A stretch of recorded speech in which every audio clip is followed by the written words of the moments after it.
जैसे एक संत समझा रहे थे कि एक मजदूर आदमी दोपहरी का टाइम हुआ, अपनी रोटी का वो कपड़ा लेके गया, रोटी खोली उसने, गर्मी का समय था, बड़ा परेशान।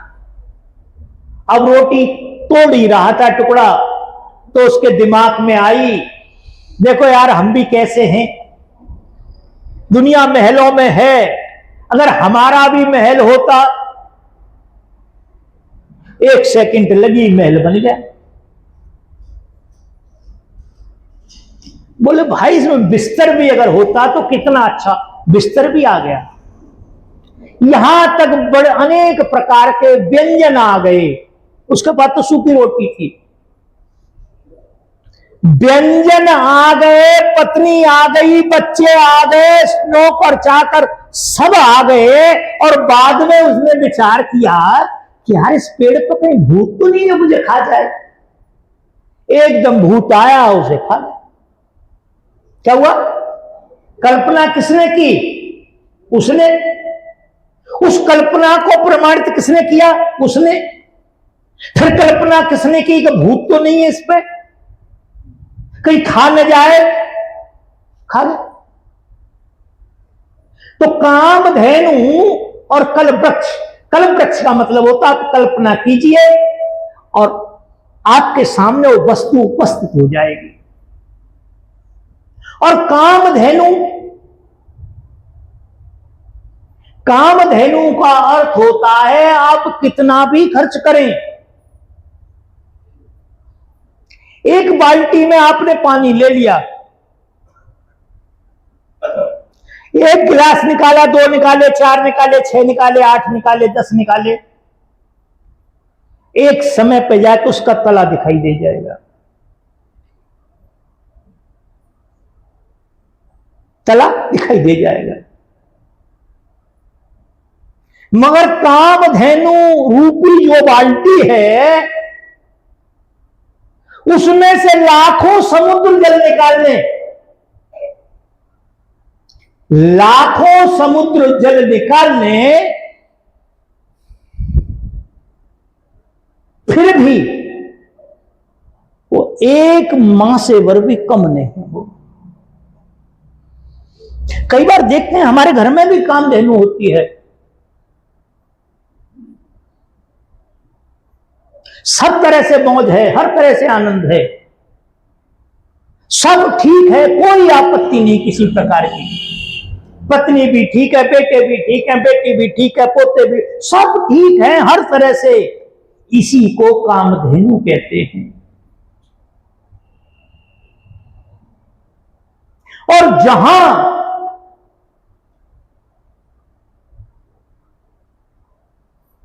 पति ने एक बात कही, पत्नी ने उतनी ही देर में 6 बात कह दी।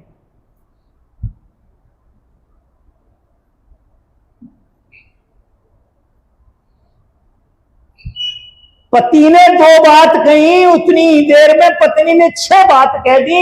जितनी देर में पत्नी ने 2 बात कही, पति ने उतनी देर में 6 बात कह दी। वो नरक होगा, वो स्वर्ग नहीं होगा, वहां कामधेनु नहीं होगी, ना कलवृक्ष होगा वहां पर। हमने अपने जीवन को नरक में रखना, स्वर्ग में रखना, ये हमारा काम है। हम कैसे रख सकते हैं?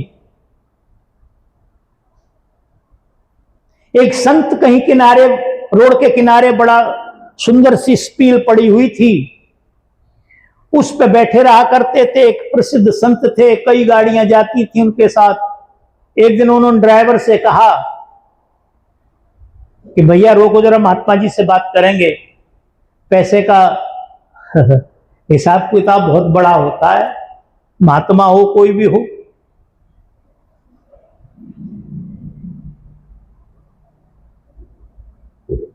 बराबर में गाड़ी रुकी, अभिवादन हुआ, जो जैसा होता है अभिवादन, हम आपस में राम राम श्याम श्याम जो करते हैं।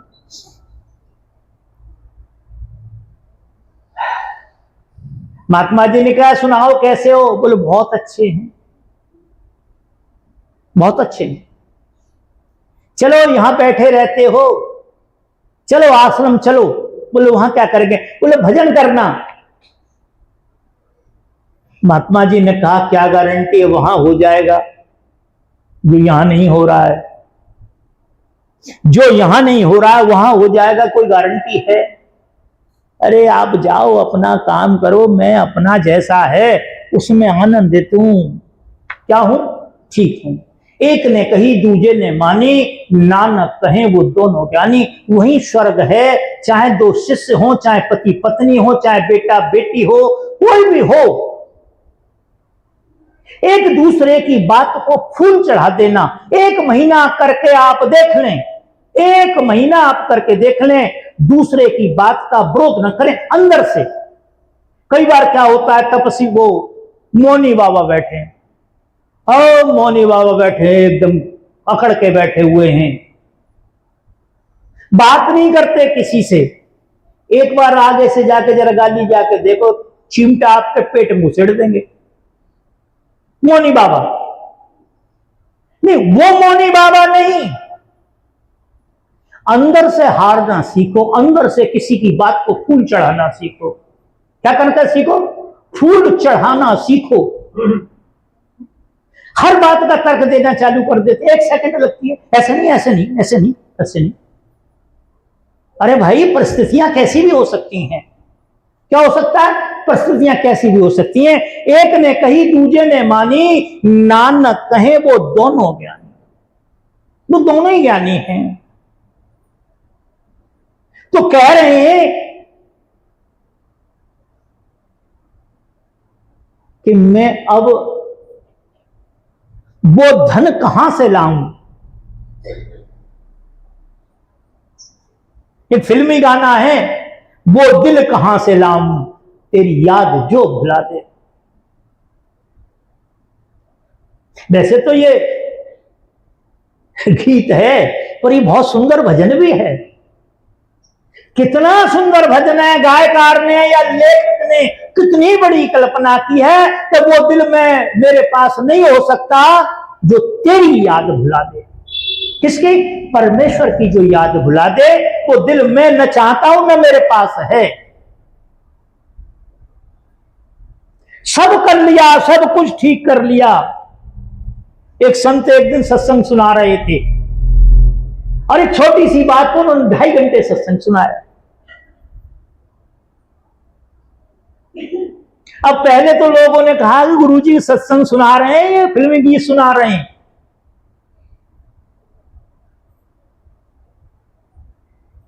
और वास्तव में फिल्मी गीत के ऊपर उन्होंने बड़ा सुंदर सत्संग।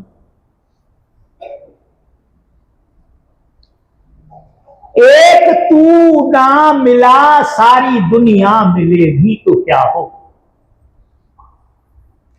एक तू ना मिला सारी दुनिया मिले भी तो क्या हो। एक तू ना खिला सारी बगिया खिले भी तो क्या हो। एक तू ना मिला, परमेश्वर नहीं मिला, नाम अंदर ढूंढे से भी नहीं मिला। सारी दुनिया ठीक हो गई, बेटा बेटी सब, सारी मान प्रतिष्ठा सब कुछ हो गई, मगर परमेश्वर नहीं मिला तो कुछ नहीं हुआ। इसी का नाम माया है। खुद होते हुए भी हमको यह एहसास कराती है कि मैं तुमसे बहुत दूर हूं। एक तू ना खिला, हमारे आंगन में एक पेड़ है, वो नहीं खिला, सारी बगिया खिल गई। क्या लाभ हुआ? हमारे लिए क्या लाभ हुआ? एक तू ना खिला सारी दुनिया खिलेगी तो क्या हो, सारी बगिया खिलेगी तो क्या हो। तो प्रयास हमें करना चाहिए। हम ही सब नहीं जानते हैं, सामने वाला भी कुछ जानता, वो भी रोटी पानी खाता है। 1 महीना आप करके देख लें। मैं आपको कागज लाओ लिख के दे रहा हूं, मेरी गर्दन उतार लेना अगर आपको अंदर से शांति ना आए और आपका भजन ना बढ़े तो। मगर समस्या क्या है, तो होगा ही नहीं। एक ये बुलंदशहर के साइड के लोग हैं, वो गीत गाया करते हैं।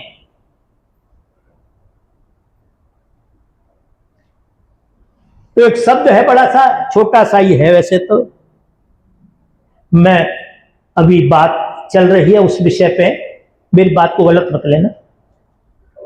हकीम तारा चंद मेरी नबज हूं न जाने।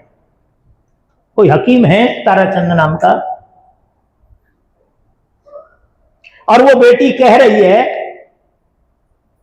कि वो मेरी नबज का पार नहीं पा पाया।